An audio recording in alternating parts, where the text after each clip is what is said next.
Bonjour, bonjour à tous et merci de votre fidélité. Nous aimerions vous encourager à parler autour de vous de ces vidéos que nous espérons peuvent vous aider à mieux comprendre, à mieux cerner le livre de Mormon, aussi à découvrir par vous-même, parce que le but, ce n'est pas tant ce que je peux vous dire, mais c'est aussi ce que vous pouvez ressentir à travers l'esprit. Nous allons étudier ensemble des chapitres très intéressants, des chapitres de deuxième Néphi, les chapitres 26 à 30, avec ce titre d'une œuvre merveilleuse et un prodige. Donc, vous pouvez imaginer qu'il y a là beaucoup de suggestions et d'allusions aux derniers jours. Euh, Cependant, ce qui est important aussi, à bien voir, c'est que dans ces chapitres-là, Nephi va finalement réaliser ce qu'il a voulu faire, c'est-à-dire d'utiliser Ésaïe pour analyser, les écrits du prophète par rapport à son peuple, à sa situation et à son avenir. Donc il y aura bien évidemment des paragraphes et des versets qui nous parleront de l'apostasie, qui nous parleront également du besoin du rétablissement. C'est ce que nous allons étudier ensemble. Alors, il y a un texte vraiment intéressant dans 2e Néphi 26. Il y a une écriture qui est devenue bien connue, à juste titre bien sûr, qui nous rappelle que nous sommes tous pareils pour Dieu. Au verset 33, nous avons cette proclamation. Car il fait ce qui est bon parmi les enfants des hommes, et il ne fait rien qui ne soit clair pour les enfants des hommes. Et il les invite tous, soulignés tous, à venir à lui et à prendre part à sa bonté. Et il ne repousse aucun de ceux qui viennent à lui, noirs et blancs, esclaves et libres, hommes et femmes. Et il se souvient des païens, et tous sont pareils pour Dieu, tant le juif que le gentil. Alors évidemment, nous allons retrouver ici un certain nombre de points importants du message du livre de Mormon, qui est un message universel. Car après tout, comme compagnon de la Bible, le livre de Mormon, qui est un autre témoignage de Jésus-Christ, nous rappelle que le message s'adresse à tous les hommes. Cette universalité du message est importante puisque elle n'a pas été vraiment bien comprise au fil des siècles.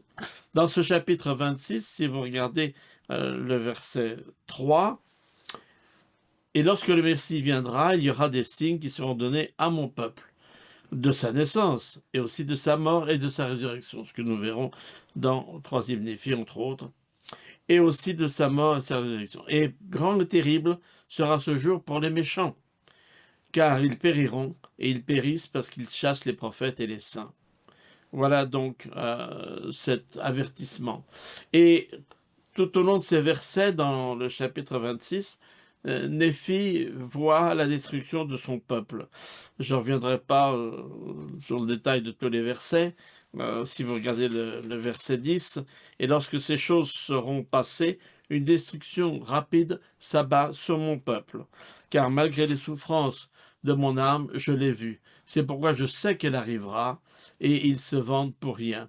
Car en récompense de leur orgueil et de leur folie, ils récolteront la destruction. » Donc, Néphi, dans sa grande tristesse, voit l'avenir de son peuple, qui évidemment est un avenir pour beaucoup de destruction et de malheur.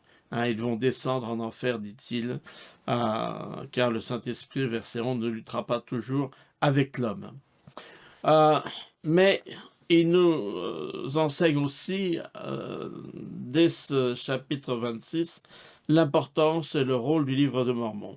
Si vous regardez le verset 16, « Car ceux qui auront été détruits leur parleront de la terre. » Hein, cette voix de la poussière, cette voix de la terre, dont il est fait mention en diverses occasions, et leur discours sera un murmure qui sortira de la poussière, et leur voix sera comme celle d'un spectre. car le Seigneur Dieu lui donnera le pouvoir de chuchoter à leur sujet, comme si cela venait de terre, et leur discours chuchotera de la poussière. Donc le livre de Mormon est conservé justement, bien évidemment, pour la postérité de Néphi et de Léhi, à savoir Néphite et Lamanite, mais aussi, bien sûr, pour d'autres, car si vous regardez les versets 20 à 22, il y a également les gentils. Verset 20, et les gentils sont enflés dans l'orgueil de leurs yeux et ont trébuché à cause de la grandeur de leurs pierres d'achoppement, de sorte qu'ils ont édifié beaucoup d'églises. Alors, les gentils édifieront au fil des siècles beaucoup d'églises, beaucoup de combinaisons secrètes, nous y reviendrons, et tout cela, bien sûr, va participer à la destruction du peuple de Néphi. Donc, cette vision qu'il a de la fin des siècles à venir, de ce qui va faire suite par rapport à l'histoire de son peuple, nous aide à comprendre qu'il est véritablement dans cette mission essentielle de préparer le livre de Mormon à travers ses premiers livres de Néphi 1 et 2, que nous étudions donc ces semaines-ci. Alors, lorsque nous arrivons à 2e Néphi, chapitre 27, nous avons là Ésaïe 29 qui est mis en parallèle. Alors, ce qui est intéressant sur ces deux chapitres, 2e Néphi 27 et Ésaïe 29, c'est que ce sont les chapitres d'Ésaïe où il y a plus de différences par rapport à la version qu'en donne Néphi. Et on va pouvoir étudier cela. Comment se fait-il qu'il y a tant de différences? Il est possible qu'il y ait eu deux textes et que finalement Néphi a à disposition une version du texte d'Ésaïe qui est différente et plus complète que celle que nous possédons aujourd'hui. Pour ceux qui connaissent un petit peu les manuscrits de la Mer Morte, nous savons que dans ces manuscrits de la Mer Morte, on a trouvé deux versions d'Ésaïe avec un certain nombre de différences. Donc, est-ce le cas ici? Est-ce que Néphi avait à disposition un texte plus complet que le nôtre? C'est une première possibilité. La deuxième possibilité, c'est évidemment que Néphi, en tant que prophète, a eu la possibilité d'interpréter, de compléter, d'enrichir le texte d'Ésaïe pour nous en donner une explication plus complète. Toujours est-il que dans ce chapitre 27, il va toujours parler de deux thèmes qui vont revenir dans sa bouche. D'un côté, il va parler du livre, et par livre, il faut entendre les plaques disponibles, et de l'autre côté, il va parler des paroles du livre. Et ça n'est jamais dans la bouche de Néphi la même chose. Et évidemment, dans ce chapitre 27, vous le savez, nous avons une allusion à ce qu'il va se passer à l'époque de Joseph Smith, lorsque Martin Harris va prendre un exemplaire du manuscrit, enfin un certain nombre de caractères, avec la traduction qu'on a faite Joseph Smith, et il va les amener à des professeurs à New York, le professeur Anton, le professeur Mitchell, qui sont des spécialistes des langues anciennes. Il faut quand même dire qu'à l'époque, la philologie de ces langues anciennes est assez balbutiement. D'ailleurs, lorsque le professeur Anton va avoir lu le texte, il va dire que c'est de l'égyptien, que c'est de l'arabe, que c'est du chaldéen, et que la traduction correspond. On voit bien qu'en mélangeant toutes ces langues, sa connaissance ne lui permet pas d'affirmer ce qu'il affirme. On sait aussi, et ça bien évidemment c'est ce que l'on trouve dans Ésaïe 29, que l'homme savant dira apportez-moi le livre que je puisse le traduire. Et il lui dira je ne peux pas vous l'apporter, dira Martin Harris, parce que le livre est scellé. On sait qu'une partie du livre de Mormon est scellée. Et la réponse du professeur Anton, c'est je ne peux pas lire un livre qui est scellé. Et par là, il illustre ce qui était dans le chapitre 29 d'Ésaïe. Vous trouvez ça dans deuxième Néphi 27, les versets 14 à 19, toute cette histoire qui est là pour nous rappeler ce qui va se passer, pour nous annoncer ce qui va se passer à l'époque de Joseph Smith. Donc, l'homme savant, les savants, que ce soit Anton ou Mitchell, ne pourront pas, bien évidemment, confirmer la véracité du livre de Mormon. Et ça n'est pas l'objectif du Seigneur. C'est pourquoi le livre ne sera montré qu'à quelques-uns, quelques témoins, dont nous avons parlé en introduction, dans le témoignage des 3 témoins, dans le témoignage des 8 témoins. Ils ont vu le livre, mais ce ne sont pas des savants. D'ailleurs, on peut discuter, savoir jusqu'à quel point Anton et Mitchell, à l'époque, savent véritablement beaucoup de ce qu'ils expliquent. En tout cas, cela nous aide à comprendre quel est l'objectif du livre de Mormon, à savoir que Joseph Smith lui-même n'est pas un linguiste.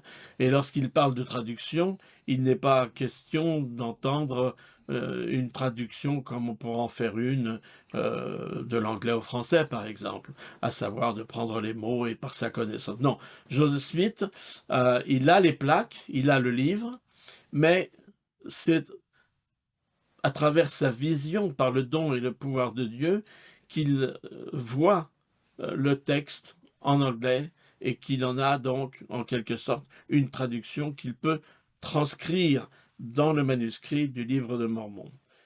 Aidé en cela par les divers secrétaires, que ce soit Emma Smith, son épouse, Martin Harris pour un petit temps, et surtout Oliver Cowdery. Donc on voit ici que c'est une vision, les visions des paroles d'un livre que Joseph Smith va avoir à disposition. Et vous savez qu'on parle de ces instruments que sont l'Urim et Thummim. Ces 2 pierres qui sont, semble-t-il, d'après la description de Joseph Smith, un peu comme des verres cristaux enchâssés comme dans une paire de lunettes avec le pectoral qu'il aura à disposition. Eh bien, ces instruments sont déjà mentionnés dans l'Ancien Testament. L'éphod que le grand prêtre en Israël porte avec les 12 pierres qui représentent les 12 tribus, avec aussi les pierres sur ses épaules qui représentent également les 12 tribus, forme une poche. Et dans cette poche, il y a donc cet Urim et Thummim qui permettent aux prophètes de l'époque de voir un certain nombre de choses. On sait que l'Urim et Thummim sera utilisé par exemple au retour de captivité de Babylone, lorsqu'il s'agira de reconstituer, nous dit l'Ancien Testament, les castes sacerdotales pour savoir qui va pouvoir officier au temple. Ici, Joseph Smith donc voit le texte, il ne le traduit pas au sens où on pourrait l'entendre aujourd'hui, et il y a aussi cette pierre du voyant qui l'aide. Donc ces instruments sont des instruments matériels, si je puis dire, mais qui lui permettent d'exercer un pouvoir divin, ce pouvoir de voyance qu'il reçoit comme d'autres prophètes l'ont reçu dans l'Ancien Testament. Alors c'est vrai que souvent on est très surpris de cela, mais en réalité, aujourd'hui, on pourrait dire, écoutez, moi j'ai dans ma poche un instrument qui me permet de voir aussi, de communiquer, de comprendre, de lire, d'analyser. Bon, voilà, c'est évidemment tout cela est au niveau, je dirais, de l'illustration. Mais doit-on vraiment s'étonner que des instruments, quels qu'ils soient, aient pu permettre à un prophète, par le pouvoir de Dieu et par son esprit, à connaître donc le texte du livre de Mormon. Donc la parole du livre, et pas nécessairement utiliser le livre pour dire, bon voilà, ça veut dire ça, et je vais écrire. Non, il l'a vu et il a eu cette révélation.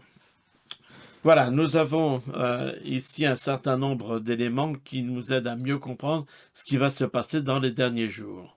Et on nous parle en effet de ces églises et de ces prêtres. On l'a déjà dit, on l'a déjà vu, mais je le répète ici parce que c'est important. Il ne faut pas comprendre le mot église comme un groupe nécessairement religieux. Le mot église, qui vient du grec ecclésia, signifie assemblée, rassemblement de gens qui croient la même chose. Et prêtre, évidemment, dans ce sens, doit être pris au sens très large. Or, nous avons allusion à un certain nombre d'organisations qui font tout pour éloigner l'homme de Dieu. Que ce soit des organisations politiques, économiques, des mafias religieuses, enfin tout ce que vous voudrez, toutes ces assemblées et ces intrigues de prêtres, ou intrigues d'hommes qui sont faites pour tromper les gens. Je ne sais pas s'il faut beaucoup entrer dans l'actualité pour rappeler que nous avons aujourd'hui des guerres qui sont des guerres d'information, que véritablement le cyberespace est saturé de mensonges, d'un tox ou d'un fox, comme on les appelle aujourd'hui, et que ça devient bien difficile de connaître la vérité. Et tous ces groupes de pression cherchent évidemment leur avantage dans tous les domaines de la vie que nous avons à disposition. Alors, le livre de Mormon nous explique quelles vont être les fausses doctrines. Création de nombreuses églises, au verset 3, je vous laisserai reprendre les versets. Querelle entre ces églises, querelle entre les prêtres, à prendre au sens général de dirigeants, de membres de ces organisations, au verset 4. Qu'est-ce qu'ils font? Ils nient le pouvoir de Dieu. Il n'y a pas de Dieu, il n'y a pas de diable non plus, on le verra. Bien évidemment, pas de miracle. Et puis, cette thématique que l'on retrouve, mangez, buvez, réjouissez-vous, car demain vous mourrez. Donc, nous savons ici qu'il y a une espèce d'hédonisme, de profiter de la vie, non pas dans ce qu'elle a de plus beau, mais dans ce qu'elle peut apporter de plus avantageux pour ceux qui cherchent les biens de ce monde. Et nous avons donc ce verset au chapitre 28, verset 15. « Ô les sages, les savants, les riches, qui sont boursouflés dans l'orgueil de leur cœur. » Vous vous souvenez du discours de président Benson sur l'orgueil. « Et tous ceux qui prêchent de fausses doctrines, et tous ceux qui commettent la fornication, et qui pervertissent la voie droite du Seigneur, malheur, malheur, malheur à eux. » 3 fois malheur. Il y a 3 endroits dans les Écritures où malheur est répété comme ça 3 fois. Dit le Seigneur Dieu Tout-Puissant, car ils seront précipités en enfer. Donc, on nous apprend quelle sera leur destinée ici, mais cela nous enseigne que dans les derniers jours dans lesquels nous sommes aujourd'hui, il y aura de ces combats et de ces querelles, et je crois que l'actualité nous l'illustre suffisamment pour ne pas y passer plus de temps. Mais Néphi, encore une fois, utilisant Ésaïe et l'appliquant à son peuple, et l'appliquant aussi à nous, puisque nous sommes dans les derniers jours, nous parle des pièges de Satan. C'est intéressant que ces versets, donc ici, nous sommes au verset 20 du chapitre 28, parce qu'il analyse un certain nombre de méthodes de Satan et les pièges qu'il utilise. Verset 20, car voici en ce jour-là, il fera rage dans le cœur des enfants, des hommes, et les incitera à la colère contre ce qui est bon. Donc déjà, cette rage contre ce qui est bon, comme si le bien devenait quelque chose d'insoutenable, d'insupportable, d'intolérable. Et puis au verset suivant, il en pacifiera d'autres, y compris d'ailleurs des membres de l'Église, de gens qui sont des croyants dans l'Église ou dans d'autres véritables personnes qui ont la foi, qui seront endormis dans une sécurité charnelle, de sorte, dit-il, qu'ils diront « Tout est bien en Sion, oui, Sion prospère, tout est bien. » Et c'est ainsi que le diable trompe leur âme et les entraîne soigneusement sur la pente de l'enfer. Et puis il parle après de la flatterie, plus complètement le verset 22, mais cette flatterie qui consiste à dire: «Il n'y a pas d'enfer, il n'y a pas de diable». C.S. Lewis, dans son livre Screwtape Letters, rappelle ce piège de Satan de dire: «La première chose que vous devez savoir, c'est dites que le diable n'existe pas». C'est ce qui va faire en sorte que, les gens seront saisis dans les chaînes de l'enfer. Heu, bref, tout un ensemble j'allais dire, de machinations. Et là, vous avez un ensemble de versets, 24 à 29 et 31-32, qui rappellent: «Malheur à celui qui crie, tout est bien. Malheur à celui qui écoute les préceptes des hommes, et renie le Saint-Esprit. Malheur à celui qui dit: Nous avons reçu, ne nous faut pas davantage». Nous verrons cela encore avec le livre de Mormon, bien sûr. Enfin bref, un certain nombre d'imprécations, si je puis dire, de malheurs contre ceux qui vont se perdre dans cette, euh, je dirais presque, endormissement spirituel qui fait qu'ils n'ont pas conscience d'être en danger. Alors, il y a cette solution qui est proposée. Je donnerai aux enfants des hommes, ligne sur ligne, précepte sur précepte, un peu ici et un peu là. Et bénis sont ceux qui écoutent mes préceptes et prêtent l'oreille à mes recommandations, car ils apprendront la sagesse. Car à celui qui reçoit, je donnerai davantage. Donc cette belle promesse de pouvoir recevoir davantage, mais aussi, bien évidemment, à celui qui dit nous avons assez, on notera même ce qu'il a. Donc, nous sommes dans cette époque-là, qui est si bien décrite ici par Néphi, et dont Ésaïe s'était déjà fait l'écho, et ces pièges de Satan sont réels, et je crois qu'on peut facilement les voir à notre époque. Alors, nous avons là, dans le chapitre 29, une autre façon de contrer le plan de Dieu, qui nous donne le livre de Mormon pour rétablir la vérité, pour combattre le mensonge, à savoir un autre témoignage de Jésus-Christ. Mais évidemment, ici, Néphi au chapitre 29 va nous expliquer comment nous pouvons obtenir de l'aide, mais aussi comment l'adversaire va s'opposer à toute l'aide qui est disponible. En effet, lorsque on nous proposera un autre témoignage de Jésus-Christ, la réflexion sera une Bible, une Bible, une Bible. Nous avons déjà une Bible. Alors à quoi sert une nouvelle Bible? Et c'est une réflexion que l'on a de la part de beaucoup de gens dans le monde aujourd'hui. On a déjà les Écritures, et les Écritures, le canon est fermé. Il n'y a pas besoin de rajouter. Parfois, certains exégètes s'appuient même sur Apocalypse 22, qui dit tout celui, verset 18-19, qui rajoutera ce texte, un autre sera maudit, etc. Or, le livre de l'Apocalypse n'était pas, à l'époque de sa rédaction, le dernier livre du Nouveau Testament. Donc, ce verset correspond à la révélation de l'Apocalypse.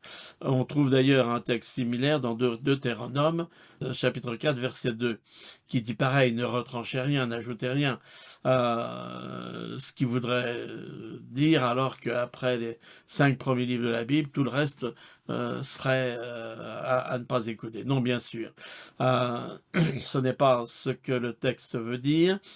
Le texte nous essaye de nous faire comprendre que nous devons être reconnaissants de la Bible que nous avons eu d'ailleurs grâce aux Juifs, hein, et on ne peut pas dire qu'il y ait une grande reconnaissance vis-à-vis de la maison d'Israël qui nous a fourni la Bible, et que nous trouvons à travers cette Bible, les paroles qui ont été données aux Juifs, mais qu'il y aura aussi les paroles données aux Néphites. Car voici, je parlerai aux Juifs, hein, verset 12, et ils l'écriront. Et je parlerai aussi aux Néphites, et ils l'écriront. Et je parlerai aussi aux autres tribus de la maison d'Israël que j'ai emmenées, et elles l'écriront. Et je parlerai aussi à toutes les nations de la terre, et elles l'écriront. Donc nous avons non seulement une Bible, qui d'ailleurs, biblos au pluriel, biblia, là devient le mot Bible, qui signifie collection de livres, bibliothèque. Hein, l'Ancien et le Nouveau Testament, c'est pas un livre, c'est un ensemble de livres, comme le livre de Mormon, et le livre de Mormon s'ajoute à la Bible. Nous avons à disposition beaucoup de textes, mais après tout, nous savons qu'il y a des parties scellées, nous savons qu'il y a d'autres textes révélés, et que cela pourra être mis à notre disposition dans l'avenir. Alors, important pour nous d'étudier déjà ce que nous avons reçu avant d'en recevoir davantage. Nous arrivons donc à la conclusion de cette étude d'aujourd'hui. Et dans le chapitre 30, nous avons un certain nombre de versets importants, bien sûr, et déjà le fait qu'ils disent « Car moi, les filles, je ne souffrirai pas que vous pensiez que vous êtes plus justes que ne le seront les gentils. » Hein, verset 2, « Car voici, je vous dis que tous les gentils qui se repentiront sont le peuple de l'alliance du Seigneur, et tous les juifs qui ne se repentiront pas seront rejetés. » Souvenez-vous du Christ qui disait aux enfants d'Israël à son époque, donc pendant son nom de ministère, Dieu pourrait faire des fils d'Abraham de ces pierres. C'est pas de faire partie de la famille, si je puis dire, qui est le plus important, c'est de savoir si oui ou non on suit la parole de Dieu. Et puis on repense bien évidemment également à la page de titre du livre de Mormon, hein, avec les promesses qui sont faites. Ce livre de Mormon est écrit pour les Juifs, pour les gentils, pour les Lamanites. Bref, il y a là toute une mission qui est donnée pour ramener à Dieu ceux qui ne sont pas venus vers lui encore ou s'en sont éloignés. C'est pourquoi ils auront de nouveau la connaissance de ce qu'était leur Père, verset 5, et aussi la connaissance de Jésus-Christ que l'on avait parmi leurs pères. Donc, cette connaissance de qui est Jésus-Christ viendra à travers cette période du millénium, dont il est fait mention ici, hein, à partir du verset 9. Vous avez en effet cette description. Souvenez-vous, verset 12, « Le loup habitera avec l'agneau et la panthère se couchera avec le chevreau. » Toute cette description d'un monde où le bien prévaut, où Satan finalement est lié. C'est ce que nous dit ici Néphi. Verset 18, « C'est pourquoi tout ce qui a été révélé aux enfants des hommes sera révélé en ce jour-là, et Satan n'aura plus pouvoir pendant longtemps sur le cœur des enfants des hommes. » Voilà, et maintenant, mes frères bien-aimés, je cesse de parler. Donc, cette importance ici de lier Satan, de lier l'adversaire. Je vous remets un certain nombre d'écritures que vous pourrez étudier de façon plus précise, mais j'aime beaucoup cette citation de président Kimball qui dit ceci: « Lorsque Satan est lié dans un seul foyer, lorsque Satan est lié dans une seule vie, le millénium a déjà commencé dans ce foyer, dans cette vie. » Donc, cela dépend de nous aussi, et surtout le millénium, quelque part, il peut commencer dès maintenant si nous savons éliminer l'influence de l'adversaire dans notre vie et éliminer le péché, comme Néphi nous y invite à la suite d'Ésaïe. Puissions-nous être attentifs. Nous savons que les tentations sont nombreuses, nous savons que Satan cherche à nous tromper, à nous pacifier, à nous endormir, mais si nous avons avec nous le Saint-Esprit, nous pourrons nous éveiller aux tentations et surtout à la possibilité de venir à Christ et de continuer sur ce chemin qui nous a tracé. Bon courage et bonne semaine d'études.